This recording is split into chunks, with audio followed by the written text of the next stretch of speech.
editor at Nimbus 90, and it's an absolute pleasure to have Brandie Deignan here with us today. She's the managing director of Marco Pierre White Restaurants. She's now leading the circa 50-strong restaurant business. Previously, she was with British Airways and Tesco's, and she's specifically interested in the way in which social shifts and innovation influences business and strategy. As always, her views that she'll be sharing this morning are her own and not aligned with any organisations that she's associated with. So Brandie, it's great to have you here. Thank you for joining us. Pleasure to be here, and thanks for having me, Shama. So today, as Emma mentioned, this is our 11th episode of Pivot Don't Panic, and we are looking at leading through adversity. While Brandie and I discuss this for the next 15 to 20 minutes, it would be great if anyone listening, if anything that we are talking about sparks a question, please do put that question in the Q&A box at the bottom of your screen. And I will then come on to that later, and we'll go through as many of those questions as we can. So please do add your questions as we're talking, and we'll just get to those in a little while. So Brandie, to kick off, this morning we're talking about leading through adversity and the strategies around that. So strategy is obviously a really broad term. I think lots of people have different understandings of what that means. So for you, what are the different types of strategy that you are most in favour of? You're so right, Shama, it's such a broad term, isn't it? And also there is a comprehensive range of strategic angling available to business leaders. For me, I'm in most favour of three actually: corporate strategies, business level strategies, and functional strategies. Let me just talk you through why I kind of love these three. I love corporate strategies, purely because they're normally aimed at growth, and every business leader just enjoys growth, don't they? And they aim at sustainability, which is what leadership is all about. But more importantly, it's actually quite invincible. And that's what I like. It's just very seamless, it rolls, it works really, really well in stable environment, and actually requires quite a lot of initial concentrated efforts. And they're very proactive, which kind of helps. Business level strategies I quite like as well, purely because they just focus on using to gain competitive advantage. So if there's a product that you wanted to gain advantage of, or perhaps customers that you wanted to gain advantage of, then they really work well. I love those because they're very focused. You need high energy. You actually need really strong leaders to manage those, because it's going to micro vision to get things done, and you see your results instantly. So I kind of really love those. Then there's functional strategies, which I think are just amazing. They're just adoring, because they're actually departmental focused. So you tend to get everyone in the business actually getting involved with it. And this is where you'd probably have a marketing strategy, or a finance strategy, a HR strategy, a commercial strategy. The departmental heads actually take control of it and make it happen. And they're quite nimble, and it's just an illustrated version of your big strategy, and you can actually hook it onto the main strategy. So that's why I kind of really love these three. And when we're obviously this series is called Pivot Don't Panic. When we're looking at pivoting, how do those strategies then apply? I think depending on where you are as an organisation, they can all kind of work really well.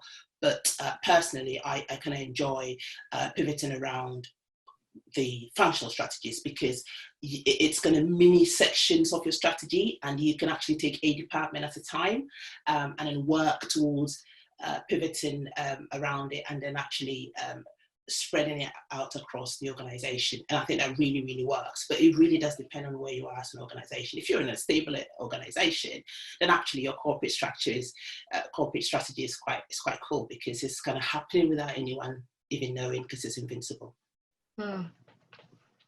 So building, I guess with that functional piece, you're building out the strategies until it kind of diffuses through the organization. When we're thinking about this pivoting idea, what are the barriers that you've seen lots of organizations have, and you may have yourself during this time, but what are the barriers to developing a strategy that is suitably responsive to times that are uncertain? That's an interesting question, Shama. I think lack of foresight and information is a huge barrier. especially in this day and age, where we are currently, because without foresight, you then tend to use judgment and intuition as a business leader and as an organization, and that's got no science behind it, and that can be really challenging. So I feel that's a huge barrier. Lack of information as well. If you don't have the right information, then of course you can't make the right decisions.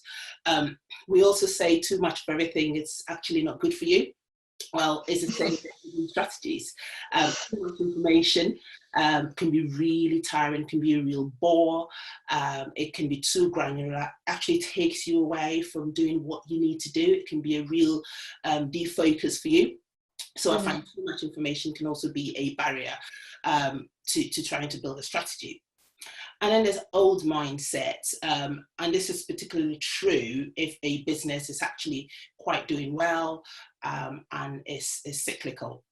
But we all know that any well-established business occasionally needs a bit of injection and interruption to actually turn it into a radically amazing business. And whether it's inflicted on us like it is now, or whether we actually self-inflict it, it's quite good to actually interrupt stability sometimes. But when you've got old mindset in an organization, that can be really challenging because it makes it very difficult to actually try and implement the strategy that you've got.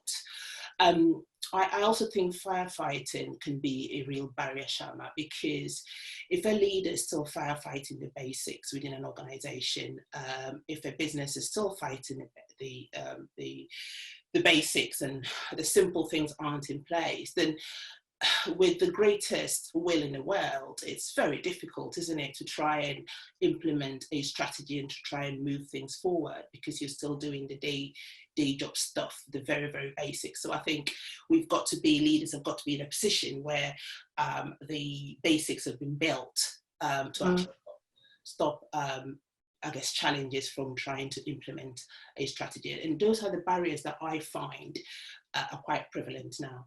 I like what you've said there about interrupting stability, because I think lots of it's a more positive way of looking at the situation, isn't it? I think one of the things that we're seeing lots of entrepreneurs and business leaders say at the moment is that actually this time is going to make businesses think more creatively. They're going to have to innovate, and things are going to have to happen faster. So I guess that's like the positive angle to that barrier. But coming back to what you first said about foresight and lack of foresight, there's always that tension, isn't there, between short-term and long-term, and actually where the business needs should be focused. So how can that tension be navigated now when everything is happening really quickly and you need a short-term response, but you don't want to damage your long-term? The tension, yes. So it's quite challenging, isn't it? You've got the long-term tensions, a long lens where, as a business leader, you're thinking about the future growth and you're thinking about the future performance, sustainability. You got an eye on shareholder expectations, your share price, and whatever, the investment in your business. So that's a long lens, and we all love doing that as leaders. But you've also got the bit around the short termism, the here and now, the status quo, the things that you need to fix right now, the top line growth that needs to come in today to make everything happen tomorrow. And it's a real quandary, isn't it? And I think your follow-on question is actually, how do we navigate it?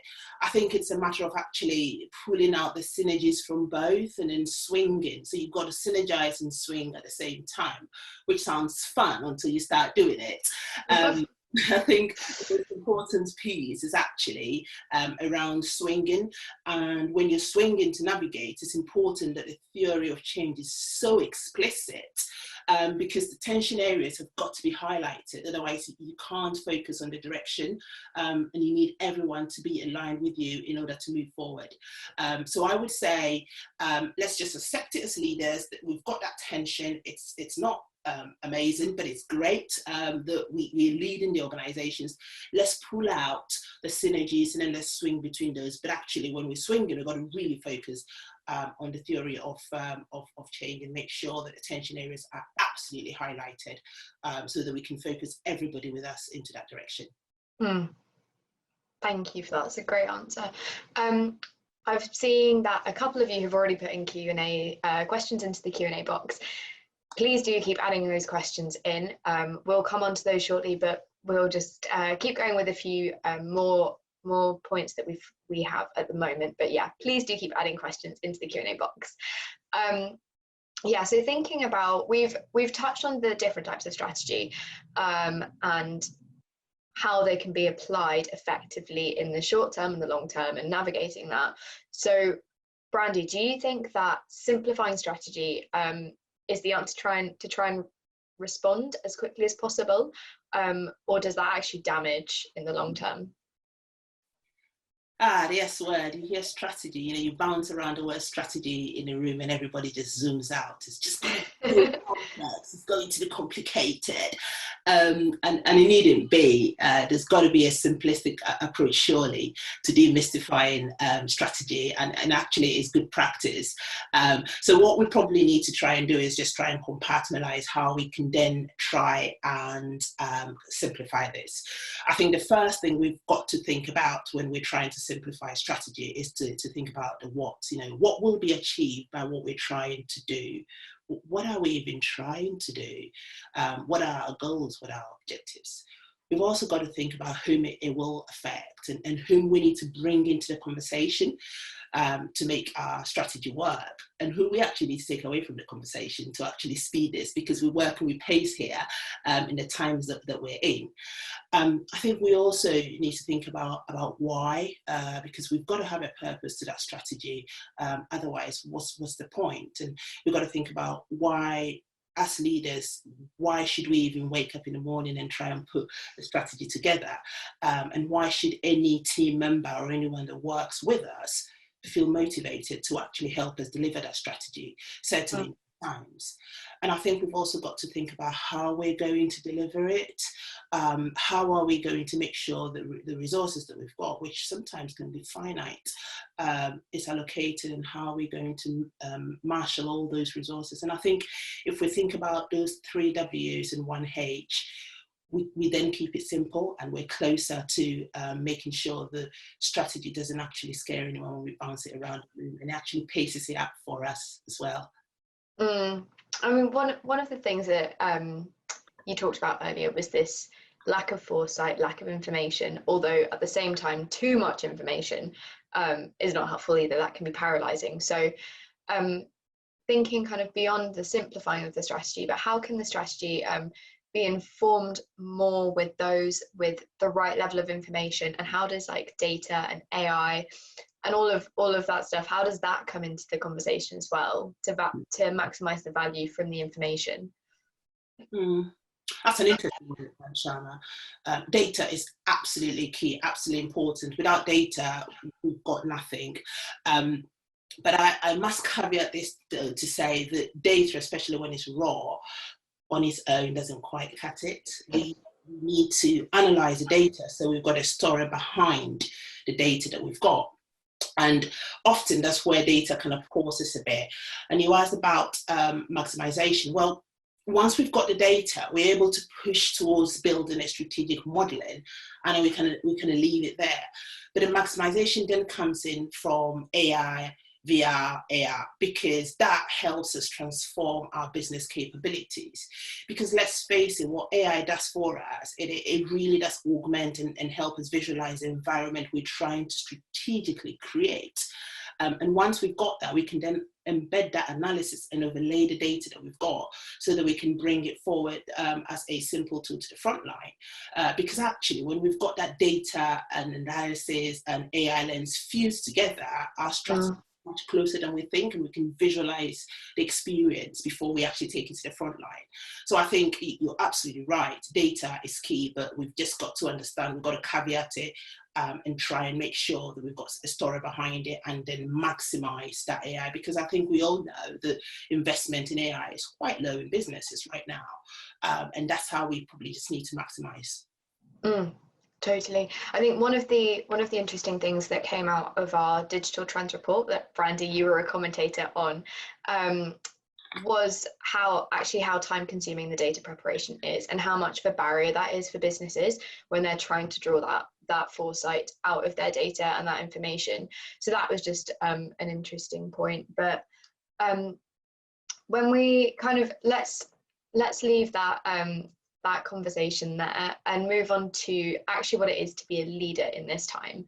And being a business leader is obviously this is a real test at the moment.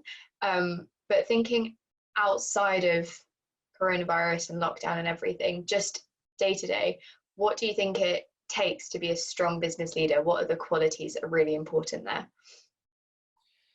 Qualities of a strong business leader, so many qualities come to play, don't it? But I think there's a few that springs to mind straight away. I think enthusiasm is one big quality of a strong leader. I think a leader can't lead, clues in the title, without followers.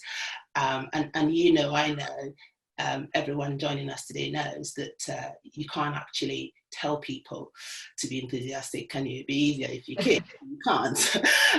So you've got to lead through enthusiasm. You've got to excite people. You've got to sway people. You've got to galvanize people. And unfortunately, you can't just do it on a Monday or a Wednesday. You've got to do it every day. So you've got to be enthusiastic every day of the week, every minute of the day. And each time you actually leave a leadership shadow, and that can be really challenging. So I think absolutely for strong leaders, enthusiasm is key. I think there is a bit around knowledge. I think whilst a leader is not expected to know everything, and actually it's not a great strength to know everything, there is the bit around leadership where you've got to be a practitioner and also a facilitator. So you've got to make sure you've got broadened horizons, so you've got an opinion on most things to be able to help you in a direction. And you can only do that, but actually by being a bit more knowledgeable on a few things. I think a leader's got to have their finger on the pulse, especially on the things that matter. I think leaders have got to stay on top of what's relevant. So I think knowledge comes in really handy, and we've got to have that ability as strong leaders to be practitioners and facilitators at the same time. Finally, I think endurance absolutely is a big characteristic of a strong leader. I think you've got to have bundles of it, and again, outside of coronavirus, you still need to have much endurance. I think leaders have got to be okay with ambiguity. We've got to be cool with everything that's thrown at us. There's lots of obstacles along the way in leading. And I think we've got to be able to be stronger, building our endurance muscles and endurance abilities. So I think those three things absolutely spring to mind of being a strong leader. So out of those three, what do you think is most important right now? Right now, I think we've got to talk about endurance, haven't we? Yes. To be able to endure and go along with the ride wherever it takes you. So I think that's key, absolutely key. Cool. One of the things that has really come across very clearly when I've spoken to you, and I think it's probably come through to people listening this morning, is how much you care about the people you work with and the culture of your organisation. What have been the challenges that you've seen during this time maintaining that unique culture and enthusiastic culture, and how have you overcome those challenges? Oh, thank you for the compliment. I'm blushing now, Sharma. Thank you. Well, it's been challenging times, hasn't it? And certainly probably some of the toughest moments I've had in my career, not from a business perspective, but actually from a personal perspective as well. I think I've heard people describe what we're currently going through as a nation as not a sprint, but a marathon. And I absolutely agree.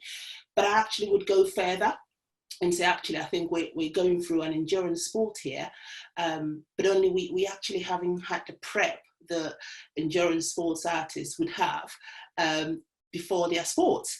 And if you look at the characteristics of an endurance sports person, they train so hard, don't they, Sharma? They train mentally, physically ahead of their sport, so they are their very best. If you look at swimmers and cyclists, that's what they do. But we've not had to do that. We've not had a chance to do that as leaders. I certainly have not had a chance to actually train myself mentally and physically for what we're going through. We've not had the chance to put processes in place, and we haven't had the chance to actually prepare our people to go through this journey with us. We've not changed procedures yet. We're still doing that. So I think all business leaders, not just me, are going through this huge challenge.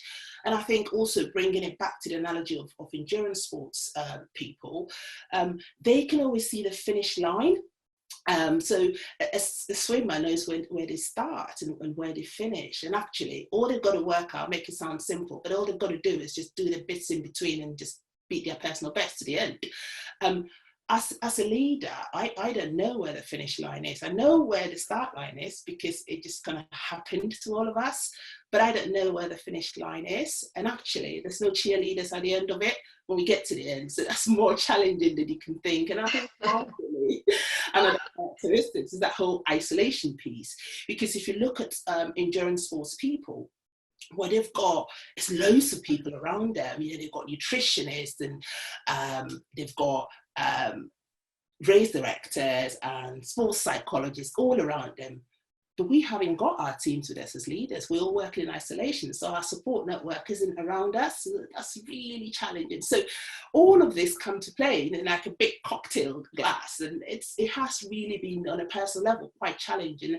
And you ask how I've overcome it. Well, I think we talked about endurance a bit, and I just want to just zone into that as well. But I've had to tap into my innate endurance capabilities to be able to ride the storm again on a personal level rather than a business level, because I think leadership starts from the leader, and I've got to make sure that I'm prepared personally for that. So I think I've had to do a lot of that, and I've had to learn to just stay present in the there and in the moment, which isn't so much like me. So I've had to sway from character because I'm normally quite pacey, but I've had to just stay present in the moment and actually just focus on the mile that I'm in. And I think bringing that all together has really kind of helped me to look at how I then go on to support my people and the culture. Thank you for that. I'm sure that will help and inspire lots of people who are listening this morning. So moving on to think about the whole business, not just the leader, how can businesses be preparing strategically for what might lie ahead at this time? We've already talked a bit about short-term and long-term and navigating that tension, but what do you think businesses can be doing now? Right now, probably businesses need to look at preparedness. I think your part answered the question that you asked, Shama, thank you. But you mentioned prepare, but preparedness is absolutely key. We've got to be prepared to execute whatever plans that we're putting together. We've got to make sure that we've got the best resources actually working right now. We can't be using our weakest link. We've got to have the best resources, people that actually can ride a storm. We've got to have the best skill set ready for when we all open up our businesses for those that are closed. So I think preparedness is absolutely key. I think positioning is important as well. I think we, both current and post-pandemic, position is quite key for a business. I think a business has got to understand the role they currently play and the role they are going to be playing post-COVID, post-pandemic, post-crisis. Are we going to be able to gain lost ground? What's the ecosystem like? And is the business quite comfortable in the role they play within that ecosystem? I think planning is key, because after all, a plan is just a set of objectives that, when put together, points us to the direction that we want to get to. So when you have a plan, you're halfway there. But we've got to think about our bounce back plans right now. I think projecting is quite key as well. If we kind of go into the next phase as we've always done it won't quite work. We've got to treat the next phase as a project, and perhaps maybe apply all the project management principles that we know. I have an objective, let's have intervention plans, let's have execution plans, let's have people behind it that can make it happen, let's have some governance, have some measurement, because there's no need having a plan that looks pretty that can't be measured. But all of these will help us navigate what lies ahead. And I think we mustn't forget perception as well. I think that's really key. We've got to think about how other organizations see our organization, our businesses. How do we see ourselves as leaders? How do our team see us? Because much as crisis brings people together, it pulls people apart as well. And it does pull customers apart as well. You know, the customers have had chance to think. Everyone's had weeks of being at home, and they've either decided to actually dial out of our businesses or actually stay with us. So we've got to make sure that we're prepared for the perception that mini crisis is going to bring to us. So I think to actually sum it all up, Shama, we've got to look at where we want to go to, which is our positioning. We've got to look at what we want to do, which is the plan that we need to have in place. We've got to make sure that we know how we're going to get ourselves ready, which is the preparedness. We've got to actually understand how people will see us and how we see the world from a corporate or organizational perspective, and from an individual perspective, which is the perception piece. And then in terms of the projecting, it's actually what we want to prioritize. And I think we've got to put this all together to help us ride the storm ahead. Thank you, Brandie, and thank you so much for answering all of my questions. We now have many more questions for you to answer that have been coming in through the Q&A box. So we'll go through these questions, but please do keep adding questions in. We have a few in there already, but if there's anything you want to ask Brandie, please just stick it in there, and we'll get through as many as we can. So our very first question from Jyoti Banerjee, he asks, I see that Noma, the great Copenhagen restaurant, is reopening post-lockdown as a wine and burger bar. Surely that is a complete change of business model that just happens to be utilising a top brand name from an old business. Can such a pivot approach sully the Noma brand in the future? Well, who knows? We'll see. But I think, thank you for that question. I think there's a piece in there around, you mentioned pivoting, so that's key. So clearly what that business is doing is they're kind of pivoting around, which is good. I think credibility is quite key. When you're doing this, you've got to have that credibility, and you've got to plan ahead. And I'm sure that they've thought about that, and the planning has also been in place. I think it's very important to actually understand the dynamics of what you're walking into. I think once you actually understand the dynamics, then you can put the plans in place. But look, we are in trying times, and I think the worst thing anyone can do is not do anything. We've got to try and look at our business models as they are now, and actually, why don't we use this opportunity to just disrupt? Maybe that disruption will actually be quite good. So I think I hear where you're coming from, but I think there's also an element in actually it's worth a try, and we'll see. Who knows? Just let me know how they get on, but it'll be interesting to see how they get on. Definitely. Another question here. This is a great question from Sheila Acevedo. Thank you. She asks, as a business leader, what keeps you awake at night? Well, that's an interesting question. Thank you. What keeps me awake at night, actually, first and foremost, is my own sanity. I just need to make sure that I'm fit for purpose every day, and that's important. I've got to walk into my business feeling on top of the world every day, and feeling that I'm here to make a difference, and I can't do that if I'm not, my sanity isn't intact. So I think that kind of keeps me awake. I think what also keeps me awake is my people. I'm very blessed to be surrounded by people that know so much more than I do. So actually they keep me awake, because I just got to make sure that they're getting the best of everything that they actually require from me as a leader. And that can be quite a tall ask. And it's kind of pivoting around what everybody needs from the leader. It's quite challenging. So I think from a very selfish perspective, me as an individual, to make sure that I'm fit for purpose, so to say, also the team that I've got around me, to make sure that I'm supporting them, because once I support them, then wherever I am, there's the success around, isn't there? Thank you, and thank you, Sheila. That was a great question. On the whole, I think keeping on the leadership theme, we have a question here about what is the most important leadership lesson you've learned over the last 10 years?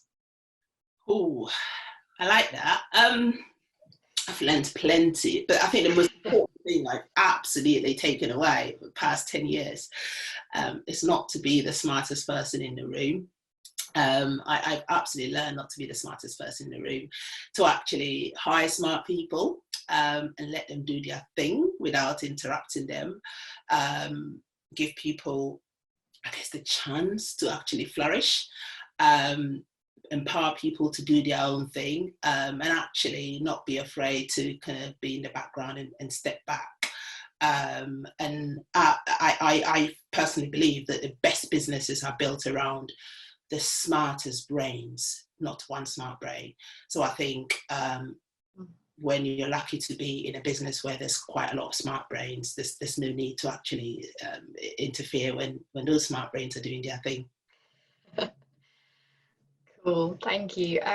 Another question here is from Jerry Osborne. Thank you, Jerry.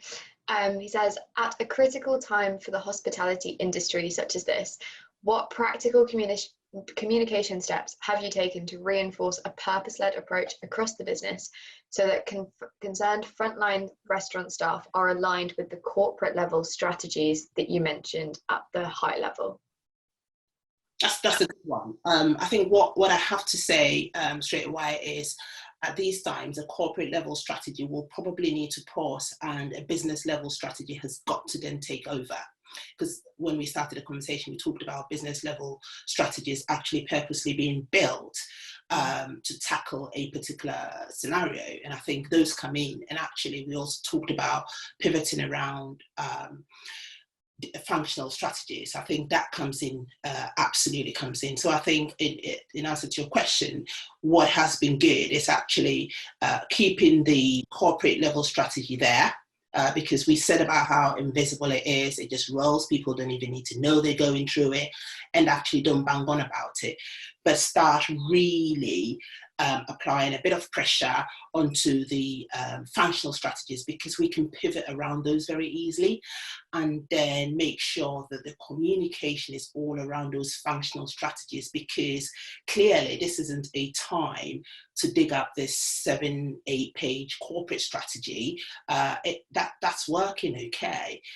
This is a time to look at the functional pieces and actually pivot around them and make them fit for purpose, and inject a bit more business level strategies in them to be able to reach a goal that is desired. Because frankly, we all don't quite know what's happening, but communication is key, to communicate those little steps and make sure that there's a bit of mileage in what we're telling the team. We talked about credibility earlier. That has been really key, to actually be credible and be truthful to teams, and also engage with customers, because I think we also mentioned earlier in our conversation that customers have had 6, 5, 7, however long we've been home, weeks to actually think whether they want to be aligned to a brand or not.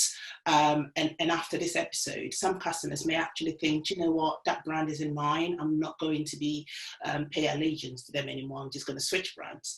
And so that has been real key, to actually show and highlight what we're doing from a purposeful perspective, but actually from the lens of a functional strategy rather than the corporate strategy.